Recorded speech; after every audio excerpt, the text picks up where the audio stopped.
The year is 1828. A new chapter in Zulu history has begun. Dingana has risen to power in a stunning move. A bold stand against the king himself, Shaka Zulu. Years later, on another fateful day, Dingana would successfully trap a contingent of Boer settlers and inflict a devastating defeat on them. And, perhaps most surprising of all, were Dingana's relentless attacks on an old friend of the Zulu kingdom, Mzilikazi Kamachobana.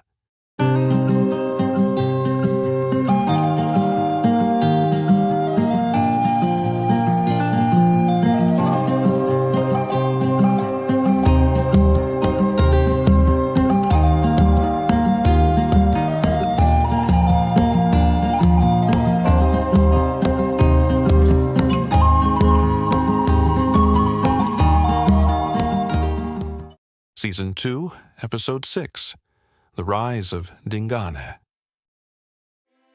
The story of Shaka's end is a difficult tale, born from an overwhelming grief that consumed a nation. Following the death of his beloved mother, Nandi, the great King Shaka's rule had descended into a spiral of unimaginable sorrow. He was a man broken by grief, and he demanded that his kingdom mourn with him through a series of increasingly brutal rituals. For a full year, he forbade the planting of new crops, plunging his people into the threat of famine. He outlawed other food staples and commanded that any new pregnancies be outlawed. Shaka's grief had become a plague, and it was about to take his kingdom down with him. The Zulu kingdom, already weary from a decade of war and conquest, teetered on the brink of collapse. His half-brothers, Dingane and Mhlangana, saw that his reign had to end. Dingane, ever the shrewd opportunist, saw his moment. The stage was set by a devastating military blunder. Shaka, in a final act of war, had sent a large impi, a mighty regiment, north, beyond the Pongola River, into the unfamiliar fever-ridden lands of what is now Mozambique.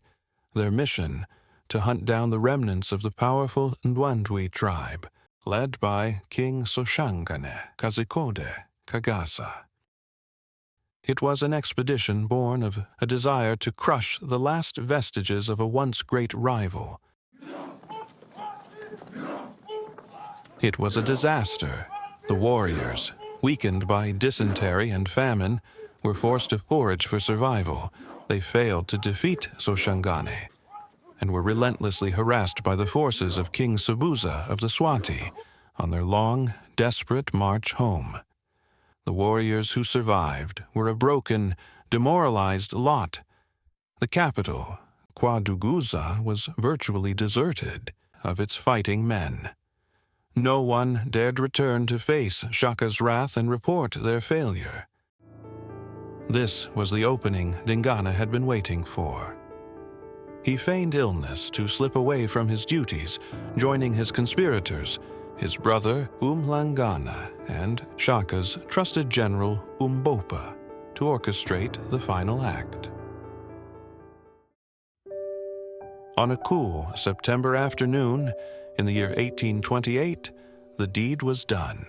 Shaka, the unstoppable conqueror, fell not in battle, but by the hands of his own kin.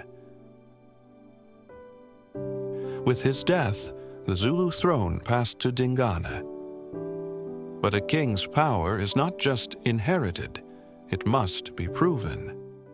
Dingana immediately began to purge the kingdom of Shaka's loyalists, consolidating his power. He sought to secure his own legacy, and he knew that to do so, he had to eliminate all threats to his rule, both old and new.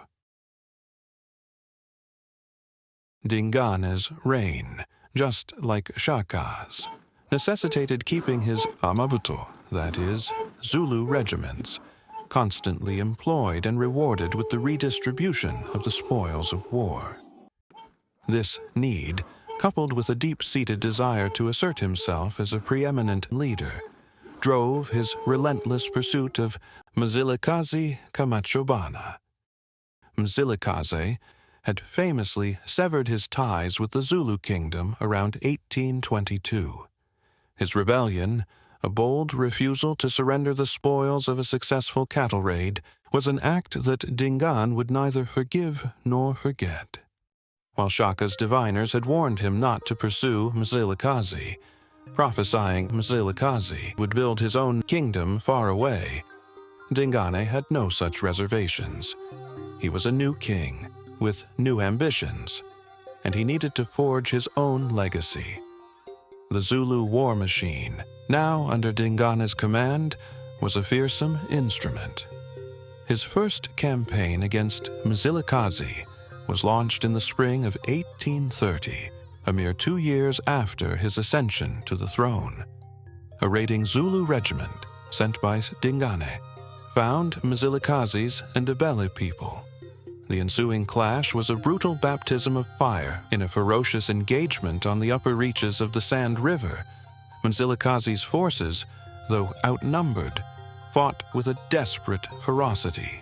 It was a bloody affair. It was a clear message to Dingane. Mzilikazi was not an easy target, and 2 years later, in 1832, Dingane sent an even larger force. 4 powerful regiments to finish what the first had started. Dingane kaSenzangakhona, a veteran lieutenant of Shaka's and now a key general under Dingane, led the army. Under his seasoned command, the Zulu warriors advanced with ruthless efficiency. They descended upon the Ndebele royal settlement at Nkhungweni, a thriving hub near the Crocodile River. In a devastating attack, they destroyed the settlement, forcing Mzilikazi and his people from their home, forcing the surviving Ndebele to retreat further northwest, towards the modern-day border with Botswana. The battles of 1832 were a costly affair for both sides, a series of brutal stalemates where victory was measured in terms of retreat and survival, rather than total conquest. Mzilikazi, a master strategist in his own right, managed to avoid total destruction, but the losses, both in men and in the vast herds of cattle, were catastrophic. The years passed, but Dingane's pursuit of Mzilikazi never waned. The memory of the man who had defied him, who had survived his campaigns, was a thorn in his side. In 1837, Dingane mounted yet another major campaign, one of his largest and most ambitious. Once again, Ndebele was at the head of the Zulu army. This time, the Zulu forces were even more successful. They captured so much livestock that, as historical accounts attest, they lacked men to drive them. The Ndebele, having relocated to Egabeni in the Mariko Valley, were attacked again.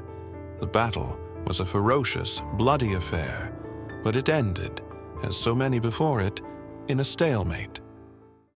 Dingane's relentless attacks, while never fully succeeding in destroying Mzilikazi, had a profound and lasting impact. The constant warfare was a war of attrition that left the Ndebele weakened and their resources depleted. From the south, a different kind of enemy was moving north.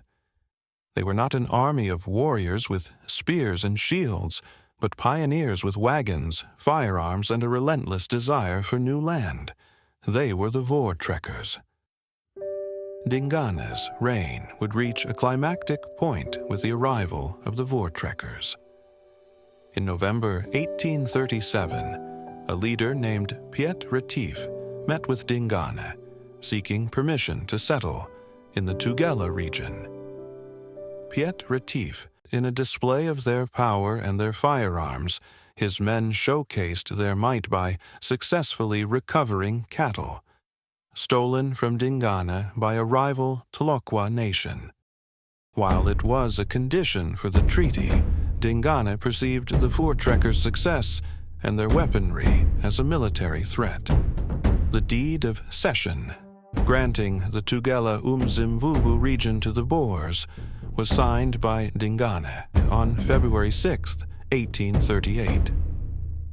Despite warnings from his advisors, Retief believed he could negotiate a permanent boundary, and he and his diplomatic party, totaling about 100 people, including his son and servants, were invited into Dingana's capital at Umgungundlovu for a special performance. At the climax of the dancing, Dingana stood up and shouted, "Bulalani abatakati," kill the wizards. The men, who had been told to leave their firearms outside the royal kraal, were completely overpowered. They were dragged to Kwamatiwane Hill, where they were killed. Following this massacre, Dingane ordered immediate attacks on the Voortrekker lagers, camps, where they annihilated a substantial portion of the Voortrekker contingent in Natal. This event, also known as the Wienen Massacre, gave rise to the town of Wienen, which is Dutch for weeping. Dingana's actions were a turning point in his reign. He had asserted his dominance against a new threat, but in doing so, he had set the stage for a conflict that would ultimately lead to his own downfall.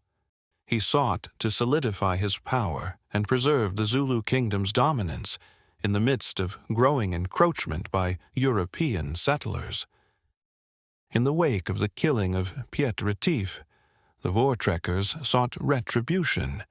On December 16, 1838, a decisive clash erupted between a Voortrekker commando led by Andries Pretorius and Dingana's Zulu forces. The Battle of Blood River, as it came to be known, resulted in a devastating defeat for the Zulu army, which suffered heavy casualties and was unable to overcome the Voortrekkers' superior firepower and strategic use of their wagon lager. This battle severely weakened Dingana's authority, and his downfall was sealed in 1840. In a final, climactic conflict, Andries Pretorius again played a pivotal role, siding with Dingana's brother Mpande in a civil war. This confrontation led to Dingana's overthrow and the subsequent installation of Mpande as the new Zulu king, marking a significant turning point in the region's history. Ironically, Dingana's constant campaigns against Mzilikazi, though never leading to his complete destruction, significantly weakened and depleted the resources of the Ndebele kingdom. This state of vulnerability would soon be exploited by another formidable settler force. A new and different kind of power in the region were moving north. Among their leaders was Andries Hendrik Potgieter. Potgieter's journey would soon lead him into direct conflict with Mzilikazi's Ndebele kingdom. The same Potgieter was also a key figure connected to Piet Retief, the man Dingane had eliminated in Zululand. Thus, a chain of events was set in motion. The stage was now set for a new and bloody conflict, one that would force Mzilikazi to face a challenge unlike any he had ever known, and ultimately lead him on a final journey to find a new home.